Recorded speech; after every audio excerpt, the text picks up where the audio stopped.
So for somebody who's considering implants, and of course you can find all kinds of information on the internet, but you can't really believe everything you read online. So it's very important that you find somebody who has background and training. Look at their credentials, look at where they were trained, you know, possibly talk to some of their patients, look at some of their before and after photos and cases, do a consultation, do multiple consultations, you know, and really do your homework so that you know what you're getting, and make sure that you understand what's the design of the prosthesis, what type of implants are they using, what's the brand of implant, what type of implant materials are they using, what's the material of the teeth or the prosthesis. So there's a lot of information that's critically important that the patient really needs to kind of understand when they're making these huge decisions, as it is to have your teeth replaced and have your mouth reconstructed with dental implants.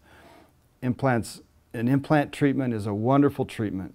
It's done properly and with the right materials. There's no better way to replace lost or missing teeth.